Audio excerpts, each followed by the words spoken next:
Hello friend, स्वागत है आपका अपने यूट्यूब चैनल जीके वर्ल्ड 01 में।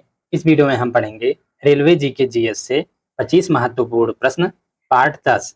इसके पहले हमने 9 पार्ट तक कवर किया है और 9 पार्ट में हमने 25-25 इंपॉर्टेंट क्वेश्चन किया है। अगर आपने नहीं देखा है तो जाके चैनल की प्लेलिस्ट में देख लीजिए। रेलवे जीके जीएस के नाम से चैनल पर प्लेलिस्ट बनी हुई है। प्लेलिस्ट आपको इस वीडियो की डिस्क्रिप्शन में भी मिल जाएगी, आप वहां से भी जाके देख सकते हैं। तो चलिए शुरू करते हैं पार्ट 10 क्वेश्चन नंबर 1 से।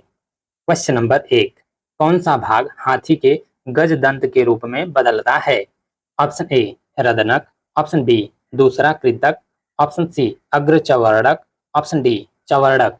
तो सही आंसर हो जाएगा आपका ऑप्शन बी दूसरा कृंतक। दूसरा कृंतक जो दांत है वो हाथी के गज दंत के रूप में बदलता है। नेक्स्ट क्वेश्चन हो जाएगा आपका क्वेश्चन नंबर 2, नारमैंडी बीच कहाँ स्थित है? ऑप्शन ए फ्रांस में, ऑप्शन बी नीदरलैंड में, ऑप्शन सी स्पेन में, ऑप्शन डी बेल्जियम में। तो सही आंसर हो जाएगा आपका ऑप्शन बी नीदरलैंड में। नारमैंडी बीच नीदरलैंड में स्थित है। नेक्स्ट क्वेश्चन हो जाएगा आपका क्वेश्चन नंबर 3, विजयनगर के शासकों ने प्रोत्साहित किया।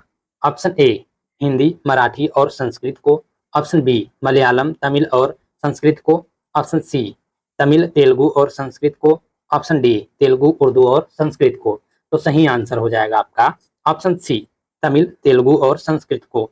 विजयनगर के शासकों ने तमिल, तेलुगु और संस्कृत को प्रोत्साहित किया।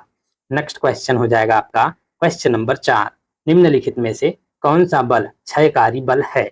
ऑप्शन ए स्थिर वैद्युत बल, ऑप्शन बी गुरुत्व बल, ऑप्शन सी चुंबकीय बल, ऑप्शन डी घर्षण बल। तो सही आंसर हो जाएगा आपका ऑप्शन डी घर्षण बल। इनमें से घर्षण बल जो है वो क्षयकारी बल है। नेक्स्ट क्वेश्चन हो जाएगा आपका क्वेश्चन नंबर 5, निम्नलिखित में से किस देश ने भारत से मोहनजोदड़ो से प्रसिद्ध नर्तक कन्या की प्रतिमा वापस देने के लिए कहा है? ऑप्शन ए बांग्लादेश ने, ऑप्शन बी चीन ने, ऑप्शन सी भूटान ने, ऑप्शन डी पाकिस्तान ने। तो सही आंसर हो जाएगा आपका ऑप्शन डी पाकिस्तान ने। पाकिस्तान देश ने भारत से मोहनजोदड़ो से प्रसिद्ध नर्तक कन्या की प्रतिमा वापस देने के लिए कहा है। नेक्स्ट क्वेश्चन हो जाएगा आपका क्वेश्चन नंबर 6, निम्नलिखित में से कौन सा सबसे अधिक प्रत्यास्थ है? ऑप्शन ए रबड़, ऑप्शन बी स्टील, ऑप्शन सी गीली मिट्टी, ऑप्शन डी प्लास्टिक। तो सही आंसर हो जाएगा आपका ऑप्शन बी स्टील। इनमें से स्टील जो है सबसे अधिक प्रत्यास्थ है। नेक्स्ट क्वेश्चन हो जाएगा आपका क्वेश्चन नंबर 7, हमारे संविधान में मूल अधिकार कहाँ के संविधान द्वारा प्रेरित हैं? ऑप्शन ए संयुक्त राज्य अमेरिका के संविधान द्वारा, ऑप्शन बी स्विट्जरलैंड के संविधान द्वारा, ऑप्शन सी यूनाइटेड किंगडम के संविधान द्वारा, ऑप्शन डी कनाडा के संविधान द्वारा। तो सही आंसर हो जाएगा आपका ऑप्शन ए संयुक्त राज्य अमेरिका के संविधान द्वारा। हमारे संविधान में मूल अधिकार संयुक्त राज्य अमेरिका के संविधान द्वारा प्रेरित हैं। नेक्स्ट क्वेश्चन हो जाएगा आपका क्वेश्चन नंबर 8, निम्न में से कौन सी कोशिकाओं को आत्मघाती बैग कहा जाता है? ऑप्शन ए लाइसोसोम्स को, ऑप्शन बी डिक्टोसोम्स को, ऑप्शन सी राइबोसोम को, ऑप्शन डी फैगोसोम्स को। तो सही आंसर हो जाएगा आपका ऑप्शन ए लाइसोसोम्स को। इनमें से लाइसोसोम्स को आत्मघाती बैग कहा जाता है। लाइसोसोम्स कोशिकाओं को आत्मघाती बैग कहा जाता है। नेक्स्ट क्वेश्चन हो जाएगा आपका क्वेश्चन नंबर 9, वास्को डिगामा 1498 ईस्वी में भारत में कहाँ आया था? Option A Madras, option B Calicut, option C Calcutta, option D Bombay. तो सही आंसर हो जाएगा आपका option B Calicut. Vasco da Gama 1498 ईस्वी में भारत में कालीकट आया था। नेक्स्ट क्वेश्चन हो जाएगा आपका क्वेश्चन नंबर 10, भारत और पाकिस्तान के बीच अंतरराष्ट्रीय सीमा किसके द्वारा सीमांकित की गई है? Option A McMahon line के द्वारा, ऑप्शन बी डूरंड लाइन के द्वारा, ऑप्शन सी रेडक्लिफ लाइन के द्वारा, option D Maggi note line के द्वारा। तो सही आंसर हो जाएगा आपका ऑप्शन सी रेडक्लिफ लाइन के द्वारा। भारत और पाकिस्तान के बीच अंतरराष्ट्रीय सीमा रेडक्लिफ लाइन के द्वारा सीमांकित की गई है। नेक्स्ट क्वेश्चन हो जाएगा आपका क्वेश्चन नंबर 11, निम्नलिखित में से कौन सी संक्रमण धातुओं की एक विशेषता नहीं है? ऑप्शन ए इलेक्ट्रॉन्स प्राप्त करने की प्रवृत्ति, ऑप्शन बी कम विद्युत ऋणात्मकता, ऑप्शन सी कम आयनीकरण ऊर्जा, ऑप्शन डी तन्यता। तो सही आंसर हो जाएगा आपका ऑप्शन ए इलेक्ट्रॉन्स प्राप्त करने की प्रवृत्ति। इनमें से इलेक्ट्रॉन प्राप्त करने की प्रवृत्ति संक्रमण धातुओं की एक विशेषता नहीं है, बाकी कम संक्रमण धातुएं कम विद्युत ऋणात्मक होती हैं और कम आयनीकरण ऊर्जा होती है उनके पास और कम तन्य होते हैं। नेक्स्ट क्वेश्चन हो जाएगा आपका क्वेश्चन नंबर 12। दीव एक द्वीप है, ऑप्शन ए दमन से हटकर, ऑप्शन बी गुजरात से हटकर, ऑप्शन सी गोवा से हटकर, ऑप्शन डी महाराष्ट्र से हटकर। तो सही आंसर हो जाएगा आपका ऑप्शन बी गुजरात से हटकर। दीव गुजरात से हटकर एक द्वीप है। नेक्स्ट क्वेश्चन हो जाएगा आपका क्वेश्चन नंबर 13। समुद्री जल, स्वच्छ वायु आदि को अर्थशास्त्र में माना जाता है। ऑप्शन ए विफन वस्तुएं, ऑप्शन बी घटिया वस्तुएं, ऑप्शन सी नैसर्गिक या फ्री वस्तुएं, ऑप्शन डी सामान्य वस्तुएं। तो सही आंसर हो जाएगा आपका ऑप्शन सी नैसर्गिक फ्री वस्तुएं। समुद्री जल, स्वच्छ वायु आदि को अर्थशास्त्र में नैसर्गिक या फ्री वस्तुएं माना जाता है। नेक्स्ट क्वेश्चन हो जाएगा आपका क्वेश्चन नंबर 14। सूर्य से पृथ्वी को प्राप्त ऊष्मा को क्या कहते हैं? ऑप्शन ए आपतन, ऑप्शन बी सौर्य विकिरण, ऑप्शन सी अवरक्त ऊष्मा, ऑप्शन डी ताप विकिरण। तो सही आंसर हो जाएगा आपका ऑप्शन ए आपतन। सूर्य से पृथ्वी को प्राप्त ऊष्मा को आपतन कहते हैं। नेक्स्ट क्वेश्चन हो जाएगा आपका क्वेश्चन नंबर 15। विषम शब्द ज्ञात कीजिए। इनमें से आपको विषम शब्द बताना है। सामवेद ऑप्शन ए है आपका, option B Vishnu Purana, option C Yajurveda, option D Rigveda. तो सही आंसर हो जाएगा आपका ऑप्शन बी विष्णु पुराण।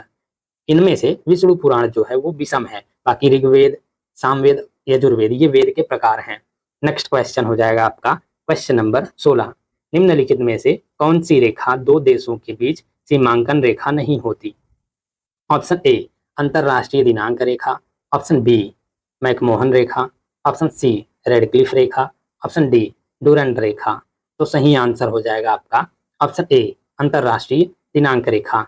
इनमें से अंतरराष्ट्रीय दिनांक रेखा दो देशों के बीच सीमांकन रेखा नहीं है, बाकी मैकमोहन रेखा भारत और चीन के बीच, रेडक्लिफ रेखा जो है भारत और पाकिस्तान के बीच, डूरंड रेखा जो है भारत और अफगानिस्तान या पाकिस्तान और अफगानिस्तान के बीच स्थित है।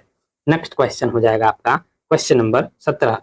द्वितीय विश्व युद्ध छिड़ने का एक महत्वपूर्ण कारण यह था कि निम्नलिखित संधियों में से किसी एक संधि के उपबंध अपमानजनक थे।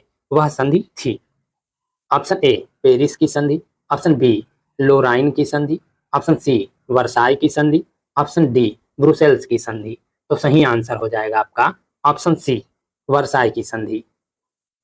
वर्साई की संधि के उपबंध अपमानजनक थे, इसीलिए द्वितीय विश्व युद्ध छिड़ने का एक महत्वपूर्ण कारण यह था कि वर्साई की संधि के उपबंध अपमानजनक थे। नेक्स्ट क्वेश्चन हो जाएगा आपका क्वेश्चन नंबर 18। निम्नलिखित में से क्या नियत लागत नहीं है? ऑप्शन ए प्रशासनिक स्टाफ के वेतन, ऑप्शन बी फैक्ट्री भवन का किराया, ऑप्शन सी संपत्ति कर, ऑप्शन डी विद्युत प्रभार। तो सही आंसर हो जाएगा आपका ऑप्शन ए प्रशासनिक स्टाफ के वेतन। इनमें से प्रशासनिक स्टाफ के वेतन नियत लागत नहीं है। नेक्स्ट क्वेश्चन हो जाएगा आपका क्वेश्चन नंबर 19। सवाना चारागाह कहाँ पाए जाते हैं? ऑप्शन ए ऑस्ट्रेलिया में, ऑप्शन बी पूर्वी एशिया में, ऑप्शन सी अफ्रीका में, ऑप्शन डी दक्षिणी अमेरिका में। तो सही आंसर हो जाएगा आपका ऑप्शन सी अफ्रीका में। सवाना चारागाह अफ्रीका में पाए जाते हैं। नेक्स्ट क्वेश्चन हो जाएगा आपका क्वेश्चन नंबर 20। निर्विवादित भारतीय भूभाग में निम्नलिखित में से कौन सा शिखर सबसे ऊंचा है? Option A Mount Everest, option B Nanda Devi, option C Kanchenjunga, option D Nanga Parbat. तो सही आंसर हो जाएगा आपका ऑप्शन बी नंदा देवी। निर्विवादित भारतीय भूभाग में इनमें से जो है नंदा देवी सबसे ऊंचा पर्वत शिखर है। नेक्स्ट क्वेश्चन हो जाएगा आपका क्वेश्चन नंबर 21। किसी बिजली की इस्त्री को गर्म करने के लिए किस धातु का प्रयोग किया जाता है? ऑप्शन ए तांबा का, ऑप्शन बी टंगस्टन का, ऑप्शन सी नाइक्रोम का, ऑप्शन डी जस्ता का। तो सही आंसर हो जाएगा आपका ऑप्शन सी नाइक्रोम का। किसी बिजली की इस्त्री को गर्म करने के लिए नाइक्रोम धातु का प्रयोग किया जाता है। किसी बिजली की स्थिति को गर्म करने के लिए अभ्रक के ऊपर नाइक्रोम धातु का प्रयोग किया जाता है। नाइक्रोम निकल और क्रोमियम धातु का मिश्रण है। नेक्स्ट क्वेश्चन हो जाएगा आपका क्वेश्चन नंबर 22। यदि एक प्रक्षेपक का क्षैतिज परास उसकी अधिकतम ऊंचाई का 4 गुना है तो प्रक्षेपण का कोण है। Option A 30 degree, option B 45 degree, option C sine inverse 1/4, option D tan inverse 1/4। तो सही आंसर हो जाएगा आपका ऑप्शन बी 45 डिग्री। यदि एक प्रक्षेपक का क्षैतिज परास उसकी अधिकतम ऊंचाई का 4 गुना है तो प्रक्षेपण का कोण 45 अंश होगा। नेक्स्ट क्वेश्चन हो जाएगा आपका क्वेश्चन नंबर 23। एक नदी में चलता हुआ जहाज समुद्र में आता है तब जहाज ऑप्शन ए का स्तर पहले जितना होगा, ऑप्शन बी थोड़ा ऊपर आएगा, ऑप्शन सी ऊपर या नीचे होगा, ऑप्शन डी थोड़ा नीचे आएगा। तो सही आंसर हो जाएगा आपका ऑप्शन बी थोड़ा ऊपर आएगा। एक नदी में चलता हुआ जहाज समुद्र में जब आएगा तो उसका स्तर थोड़ा ऊपर आएगा। अब देख लेते हैं कि क्यों आएगा। एक जहाज एक नदी से समुद्र में प्रवेश करने पर थोड़ा ऊपर उठता है। लवणता के कारण समुद्र जल में नदी के जल की तुलना में अधिक घनत्व होता है। समुद्र में नदी की तुलना में जहाज पर अधिक प्रबल बल लगा होता है। नेक्स्ट क्वेश्चन हो जाएगा आपका क्वेश्चन नंबर 24। लोहा किससे निकाला जाता है? ऑप्शन ए हिंगुल से, ऑप्शन बी हेमेटाइट से, ऑप्शन सी बॉक्साइट से, ऑप्शन डी डोलोमाइट से। तो सही आंसर हो जाएगा आपका ऑप्शन बी हेमेटाइट से। इनमें से हेमेटाइट से लोहा निकाला जाता है या लोहे का एक अयस्क है हेमेटाइट। नेक्स्ट क्वेश्चन हो जाएगा आपका क्वेश्चन नंबर 25। विशालतम अकशेरुकी है। Option A sponge, option B संधिपाद, option C mollusc, option D शूलचर्मी। तो सही आंसर हो जाएगा आपका ऑप्शन सी मोलस्क, मृदुकवची जिसे कहते हैं, ये विशालतम अकशेरुकी है। Thank you guys for watching.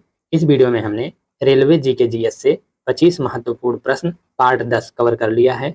इसके पहले हमने 9 पार्ट तक कवर किया है और 9 पार्ट में हमने 25-25 इंपॉर्टेंट क्वेश्चन किया है। अगर आपने नहीं देखा है तो जाके चैनल की प्लेलिस्ट में देख लीजिए। रेलवे जीके जीएस के नाम से चैनल पर प्लेलिस्ट बनी हुई है। प्लेलिस्ट आपको इस वीडियो के डिस्क्रिप्शन में भी मिल जाएगी, आप वहां से भी जाके देख सकते हैं। और इसके नेक्स्ट पार्ट में हम पार्ट 11 कवर करेंगे। उसमें भी हम 25 इंपॉर्टेंट क्वेश्चन, रिपीटेड क्वेश्चन और रेलवे से प्रीवियस ईयर के क्वेश्चन लेके आएंगे पार्ट 11 में। तो वीडियो में कंटिन्यूअस बने रहिएगा and thank you for watching.